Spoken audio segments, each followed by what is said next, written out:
BRICS America के लिए सिर्फ आर्थिक चुनौती नहीं है, बल्कि उसकी वैश्विक दादागिरी के लिए भी एक खतरा है। अमेरिका के डर का सबसे बड़ा कारण है डी डॉलराइजेशन।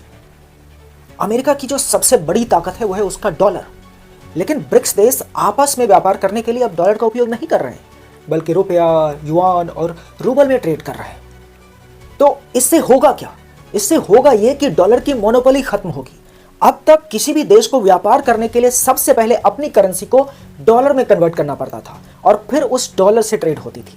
और इसीलिए ट्रंप बार बार टैरिफ की धमकी देते हैं कि अगर किसी ने डॉलर को दरकिनार किया, मतलब अपनी करेंसी में ट्रेड किया, तो हम उस पर 100% तक टैरिफ लगा सकते हैं।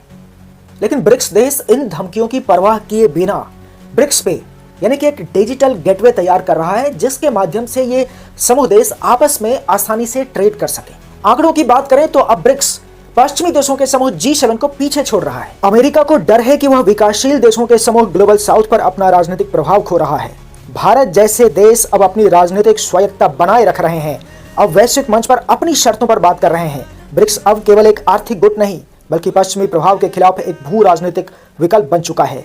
पश्चिमी देशों द्वारा रूस पर लगाए गए प्रतिबंध बेकार साबित हो रहे हैं, क्योंकि ब्रिक्स देश आपस में निर्बाध ट्रेड कर रहे हैं। ब्रिक्स का एक बहुत मजबूत घटक है भारत। आज भारत पूरी दुनिया में अपनी स्टैंड लेने के लिए जाना जाने लगा है। भारत अपने हित के फैसले अपने हिसाब से कर रहा है। यही अमेरिका की सबसे बड़ी मुश्किल है, क्योंकि भारत एक बहुत बड़ा देश है और एशिया में भारत का जो प्रभुत्व है वो बहुत बड़ा है। अगर भारत मजबूती के साथ आगे बढ़ता है और ब्रिक्स और मजबूत होता है, तो निश्चित रूप से डॉलर की जो मोनोपोली है वो खत्म होगी।